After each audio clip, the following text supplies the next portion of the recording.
आदमशुमारी के पहिरें मरहले में मुल्क के 63 ज़िलनि जियां कराची के 6 ज़िलनि में घर गणप के मुकम्मल थियण खां पोइ आदमशुमारी वारो अमल जारी है। शुमारियात खाते के अमले पारां शहरी तोड़े बहरियाड़ी वारनि इलाइक़नि में केतराई घर मुकम्मल न थियण जूं शिकायतूं पिण मिलियूं आहिनि।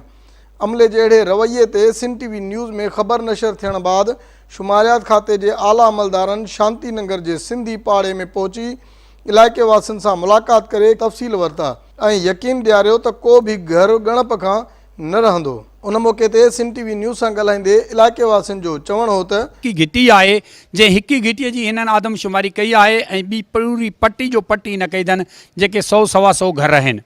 उन सां गॾोगॾु इहो आहे त जेके 4-4 मंज़िलूं आहिनि उन्हनि खे हिकु नंबर ॾेई रहिया आहिनि, जॾहिं उन चारई घराणा अलॻि अलॻि आहिनि ऐं चारई किचनियूं अलॻि अलॻि आहिनि, चारई ॿाहिरि अलॻि अलॻि आहिनि ऐं चारई फ़र्द अलॻि अलॻि आहिनि। उन खां पोइ उन्हनि खे 4 नंबर न हिकिड़ो नंबर ॾेई रहिया आहिनि। 3 ॾींहंनि खां ऑब्जर्वेशन कयां पियो त हिकिड़ी गलीअ में हिकिड़े साइड में घर एंट्री कनि था, ॿिए साइड में नथा कनि। वरी जेकॾहिं असां उन्हनि खे चऊं था बाबा हे घर तव्हां रहे विया आहियो त हे छो नथा एंट्री कयो, उहो चवनि था ॿी टीम ईंदी उहा कंदी। अबा ॿी टीम कॾहिं ईंदी, तव्हां वाज़ियो ॿुधायो।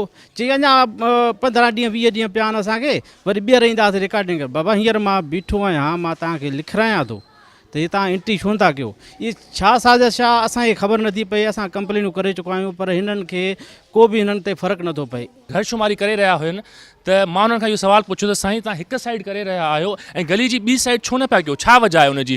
त हुननि जो जवाबु इहो त साईं हिन गली खे असां 2 ब्लॉकनि में डिवाइड कयो आहे। हीउ वारो हिसो असांजे हिसे में आहे, हिन हिसे लाइ हिकिड़ी ॿी टीम ईंदी जेकी अञा ताईं त मूंखे नज़र कोन आई आहे ऐं टाइम मुंहिंजे ख़्याल में पूरो थियो आहे 3 ॾींहंनि जो जेको गवर्नमेंट ॾिनो हुयो ऐं अञा ताईं हीअ गली तव्हांजे साम्हूं रहिजी वई आहे जंहिंमें तक़रीबन 50 खां 60 घर आहे, जंहिंमें मुंहिंजो ज़ाती जो ख़ुदि घर आहे हिन हिसे में ऐं अञा ताईं असां घर शुमारी जे नंबर खां रहिजी चुका आहियूं। शांति नगर के सिंधी पाड़े के रहवासिन ख़दशा ज़ाहिर किया आहिनि त हिक ही पाड़े में हिक गलीअ में नंबर लगाया विया आहिनि त ॿी मुकम्मल जेका है पट्टी छॾी वई आहे। ही सरकार खां मुतालबो कनि था त पहिरीं तरजीह बुनियादुनि ते मुकम्मल जेका नज़रअंदाज थियल पट्टी आहे उन में नंबरिंग लगाए आदमशुमारी कराई वञे त जीअं ही इलाइक़ो आदमशुमारी खां रहिजी न सघे।